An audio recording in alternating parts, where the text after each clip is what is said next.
சென்னையிலேயே முதல் முறையாக முதியோர்களுக்குன்னு ஒரு தனி எக்ஸிபிஷன், அவங்களுடைய வாழ்வியல் முறைக்கு தேவையான விஷயங்கள்லாம் இங்க எக்ஸிபிட் பண்ணி, அதாவது வீடுகளாகட்டும், வாங்கக்கூடிய வீடுகளாக இருக்கட்டும், இல்லை வாடகைக்கு இருக்கக்கூடிய வீடுகளாக இருக்கட்டும், அவங்களுக்கு வீல் சேரு, ஸ்ட்ரக்சர்ஸ் எப்படி இருக்கணும், வீட்டுக்குள்ளேயே போடுற லிஃப்ட், ஸ்டேர் கேஸ்ல தனியா ஏறி போடுற லிஃப்ட், இந்த மாதிரி விஷயங்கள், அவங்களுக்கு ஜீரியாட்ரிக் சர்வீசஸ், வயசான காலத்துல அவங்களுக்கு நர்சிங் சர்வீசஸ், வீட்டுக்கு வந்து செக் பண்ணக்கூடிய ஹாஸ்பிட்டல் சர்வீசஸ், டாக்டர்ஸ், அதை தவிர ஆயுர்வேதிக் மெடிக்கல் ஃபெசிலிட்டிஸ், இந்த மாதிரி பல விஷயங்கள், ஸ்மார்ட் ஹோம்ஸ், மொபைல்ல வச்சுக்கிட்டே முதியோர்கள் வந்து எவ்வளவு ஈஸியா வீட்டில் இருக்கிற லைட்டு, ஃபேனு, எக்யூப்மெண்ட்ஸ் எல்லாம் ஆன் ஆஃப் பண்ணலாம்.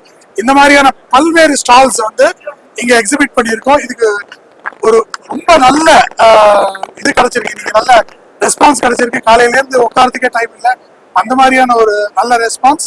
இந்த மாதிரி ரெஸ்பான்ஸ் இருந்துச்சுன்னா கண்டிப்பா 6 மாசத்துக்கு ஒரு தடவை கூட செய்யலாம் அப்படின்ற ஒரு ஐடியா இருக்கு. இன்னைக்கு வந்து நம்பர் ஆஃப் ஸ்டால்ஸ் பார்த்தா 30 ஸ்டால்ஸ் இருக்குங்க. அதை தவிர வந்து ஸ்டால்ஸ் இல்லாம பார்ட்டிசிபேட் பண்ணவங்க, ஹேண்ட் அவுட்ஸ் கொடுக்குறவங்க, ஆக்டிவிட்டி பண்றவங்க எல்லாம் நிறைய பேர் இருக்காங்க.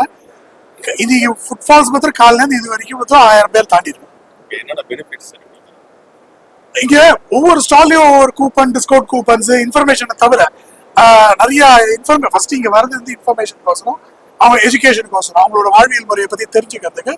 அதை தவிர ஒவ்வொரு ஸ்டால்ஸ்லயுமே அவங்களுக்கு ஏதாவது ஒரு பெனிஃபிட் கொடுக்குறாங்க. ஒரு ஃப்ரீ செக்அப், ஹெல்த் செக்அப் கொடுக்குறாங்க, ஃப்ரீ ஆயுர்வேதிக் செக்அப் கொடுக்குறாங்க, நிறைய டிஸ்கவுண்ட் கூப்பன்ஸ் கொடுக்குறாங்க. இந்த மாதிரி நிறைய பெனிஃபிட்ஸ் இருக்கு.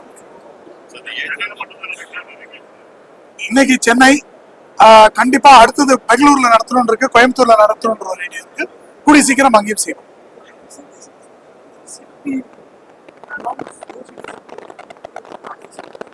சேஃப்டின்றது அவங்களுடைய வீட்டு உண்டான செக்யூரிட்டி அண்ட் சேஃப்டிங்களா?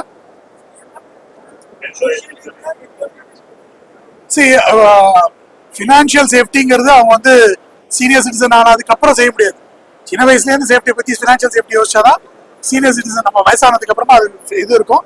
பட் ஆனா அவங்க எப்படி அவங்க வெல்த்தை மேனேஜ் பண்ணிக்கலாம், இப்போ அவங்களுக்கு கொஞ்சமா காசு இருக்கு, அதை வச்சுட்டு ரெகுலர் இன்கம் எப்படி கிரியேட் பண்ணிக்கலாம் அப்படின்னு அட்வைஸ் பண்றதுக்குலாம் இப்போ இங்கேயே கூட நமக்கு ஸ்டால்ஸ் இருக்கு. ஒரு 2-3 ஃபினான்ஷியல் அட்வைசர்ஸ் இருக்காங்க, அந்த மாதிரி அட்வைஸ் பண்றதுக்கு. அதை தவிர வீட்டுடைய சேஃப்டி செக்யூரிட்டிக்கு எப்படி ஆர்டிஃபிஷியல் இன்டெலிஜென்ஸ் யூஸ் பண்ணி எப்படி சேஃப்டி செக்யூரிட்டி பண்ணணும் அப்படிங்கிறதுக்கெல்லாம் கூட ஸ்டால்ஸ் இருக்கு.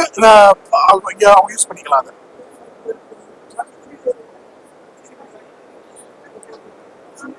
Cyber security correct. இன்னைக்கு ரொம்ப ஈஸியா வல்னரபிளா இருக்கிறது வந்து இந்த சைபர் அட்டாக்ஸுக்கு சீனியர் சிட்டிசன்ஸ் தான். அவங்களுக்கு எந்த லிங்க் கிளிக் பண்ணணும், எந்த லிங்க் கிளிக் பண்ணக்கூடாதுன்னு தெரியாது.